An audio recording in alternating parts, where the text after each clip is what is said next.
যেসব উদ্ভিদ উজ্জ্বল আলোতে জন্মায় তারা হলো হেলিওফাইট। তো এই প্রসঙ্গে কিছু ইনফরমেশন দিয়ে দিই তোমাদের। হেলিওফাইটের উদাহরণ যদি জানতে চাই, উদাহরণটা জেনে রাখো, সূর্যমুখী। ঠিক আছে, সূর্যমুখী কিন্তু এক ধরনের হেলিওফাইট উদ্ভিদ। আর হচ্ছে জেরোফাইট, তোমরা জানো জেরোফাইট যারা হচ্ছে মরুভূমিতে জন্মায়, যেরকম হচ্ছে কাঁটা জাতীয় উদ্ভিদ। ঠিক আছে, কাঁটা জাতীয় উদ্ভিদ হচ্ছে জেরোফাইট হলো। মানে এখানে কি, এখানে হচ্ছে তোমার আর্দ্রতাটা খুব কম থাকে। ঠিক আছে, আর হচ্ছে তোমার মেগাথার্মস, এখানটায় লিখে দিই,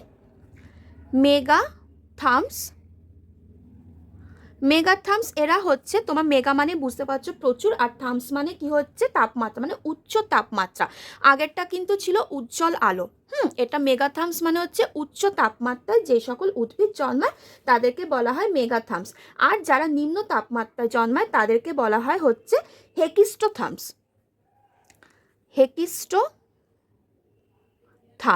ঠিক আছে, তাহলে মেগা হচ্ছে তোমার উচ্চ তাপমাত্রা, ঠিক আছে, আর হেকিস্টোথার্মস হচ্ছে তোমার নিম্ন তাপমাত্রা।